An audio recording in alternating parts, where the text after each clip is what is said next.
তো দোস্ত ফাইনেলি আমাৰ দোকান অপেনিং হৈ গ'ল। এইখন এখন মানে বাইকৰ এক্সেচাৰিজৰ দোকান। বাইকৰ মানে যিবিলাক ৰেডিমেড এক্সেচাৰিজ, বাইক ছাৰ্ভিচিং বা যিবিলাক মেকানিকেল সেইবিলাক নহয়। তো আপোনালোকে নলবাৰী ফালে আহিলে নতুন বাইক কিনিলে ইয়াত আহিব, মোৰ দোকানৰ পৰা আমাৰ দোকানৰ পৰা হেলমেট কিনিব, চাবি কিনিব, গ্লভছ পিন্ধিব, এইবিলাক পাব আৰু প্ৰেমদাৰ সন্মুখত।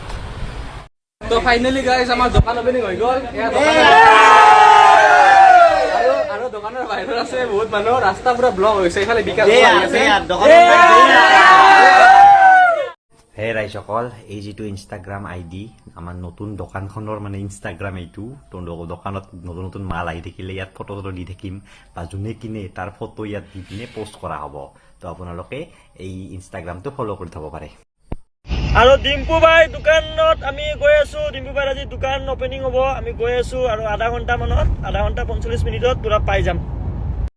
আৰু আমি আহি পাই গৈছিলো ডিম্পু দোকানত, ধুনীয়াকে আমি ডিম্পু দোকান অপেনিং হৈ গ'ল। কিন্তু আমি ইমানে বেছি মানুহ হ'ল তাতে, আমি মানে অলপমান জল্দি আহিব লগা হ'ল। কিন্তু কালিৰ পৰা আৰু ভালদৰে খোলা যাব দোকান। আৰু যোনে যোনে আহিছিল আজি ইয়াতে নলবাৰীত ডিম্পু দোকানৰ ওচৰত, সকলোকে বহুত বহুত বেছি ধন্যবাদ। ইমান ধুনীয়াকে আপোনালোকে আহিছে, খালি অলপমান বেছি অলপ সেই হৈ গ'ল।